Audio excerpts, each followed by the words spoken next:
সদ্গুরুদের জ্ঞান দান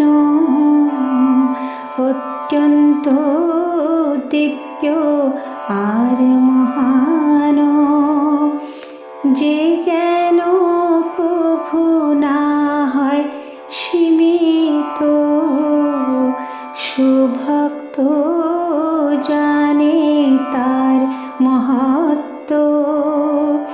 ভক্তের সামর্থ্য অনুসারে জ্ঞান দান করে তাহারে। ভিন্ন ভক্তকে বিভিন্ন জ্ঞান শিক্ষা পদ্ধতি নহে সমান। কভু স্নেহময়ী মাতা হয়ে সেখান তারে চিবুক ছুঁয়ে, কভু বা কঠোর তার সাথে ভক্তকে সেখান বেত হাতে। জপ করিতে বলেন কারে অন্যকে পুঁথি পড়ায়। কাহাকে করিতে পারায়ণ, কাহাকে বা করিতে পূজন। যোগ্য বিধি কাহারে শেখান, কাহারে যোগের শিক্ষা দেন। কেউ বা শেখে নাম স্মরণ, তার সাথে মন্ত্র উচ্চারণ। তীর্থযাত্রায় পাঠান কারে করি ত্রিবেণী স্নানের তরে। কারো কানে বীজ মন্ত্র দেন, কাহাকে পাশে ডেকে বসান। শ্রী গুরুদেব গুরুদেব প্রাণমুখ যে পাদ তব।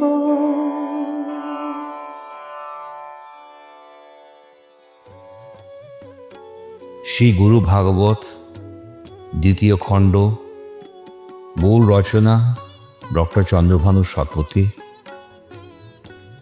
পর্ব 170। এই পর্বে আমরা আলোচনা করব শ্রী গুরুর জ্ঞান প্রদানের পদ্ধতি।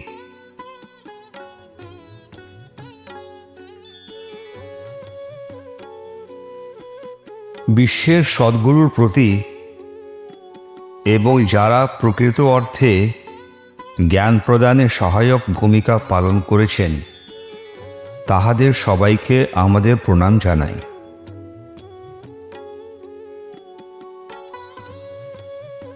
সদ্গুরু দ্বারা আধ্যাত্মিক জ্ঞান দান একটি অত্যন্ত গুরুত্বপূর্ণ এবং ঐশ্বরিক কাজ।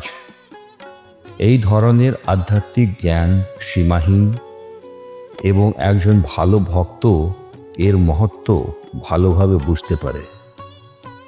সদ্গুরু একজন ভক্তকে তার আধ্যাত্মিক সম্ভাবনার মূল্যায়ন করার পর জ্ঞান প্রদান করেন।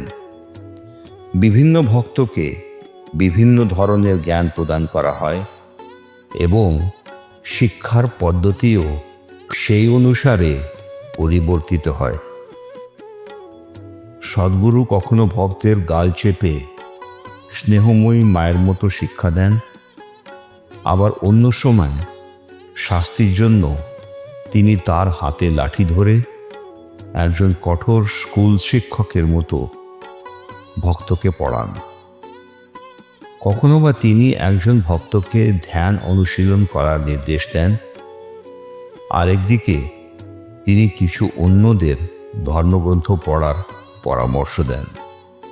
কিছু ভক্ত নির্ধারিত সময়কালের জন্য ধর্মগ্রন্থ পাঠ করেন, আবার অন্যরা সদ্গুরুর নির্দেশে নির্দিষ্ট উপাসনা করার উদ্যোগ নেন। সদ্গুরু কিছুকে যজ্ঞের অগ্নি পদ্ধতিতে শেখান, আবার কিছুকে যোগবিদ্যা অনুশীলনে প্রশিক্ষণ দেন। কয়েকজনকে অন্যান্য মন্ত্রের সাথে নীরবে ঈশ্বরের নাম পাঠ করতে শেখান। শ্রী গুরু কিছু ভক্তদের পবিত্র স্থানে পাঠান এবং কিছুকে ত্রিবেদীতে পাঠান, যা আছে এলাহাবাদে, যেখানে গঙ্গা, যমুনা ও সরস্বতী নামের তিনটে নদীর সঙ্গমস্থলে একটি স্নানের স্থান, যেখানে স্নান করতে পাঠান। কখনো কখনো নিজের সান্নিধ্যে বসিয়ে তিনি ভক্তকে বীজ বা মূল মন্ত্র প্রদান করেন। সদ্গুরু তাঁর শিষ্যদের যোগ ব্যায়ামের প্রশিক্ষণ তো দেনই, এছাড়া ধ্যান এবং শ্বাস নিয়ন্ত্রণের বিভিন্ন ভঙ্গিতেও সক্ষম করে তোলেন। কিছু ভক্তকে তিনি ধ্যান অনুশীলনের মাধ্যমেও রাখেন। কখনো কখনো শ্রী গুরু ভক্তকে একটি নির্জন জায়গায় রাখেন এবং তার খাদ্য গ্রহণ এবং ঘুম সীমিত করে গোপনে আধ্যাত্মিক শৃঙ্খলা শেখান। বিভিন্ন ধর্মগ্রন্থের মধ্যে দিয়ে যাওয়ার মাধ্যমে ভক্তরা শ্রী গুরুর দর্শনের মৌলিক নীতিগুলির সম্পর্কে জানতে পারেন। শ্রী গুরু তার নিজের সেবার জন্য কিছু ভক্তকে তার কাছে রাখেন। তাদের মনকে পাপপূর্ণ প্রবৃত্তি থেকে পরিষ্কার করে এবং ধার্মিক চিন্তায় পূর্ণ করার পরে শ্রী গুরু সময় ও স্থানের প্রয়োজন অনুসারে তাদের বিভিন্ন কাজে ব্যবহার করেন। সদ্গুরুর প্রকাশিত কর্মকাণ্ড মহান, কিন্তু তার গোপন কর্মকাণ্ড আরও বিস্তৃত। সাধারণ ভক্তদের এই ধরনের গোপন কার্যকলাপের উদ্দেশ্য বোঝার ক্ষমতা নেই। করুণাময় শ্রী গুরু তার ভক্তদের রক্ষা করেন এবং তাদের পার্থিব সমুদ্রের ওপারে নিয়ে যান এবং তাদের মানব অস্তিত্ব থেকে মুক্তি দেন। শ্রী গুরুর চরণে আমাদের সবাইকার সাষ্টাঙ্গ প্রণাম।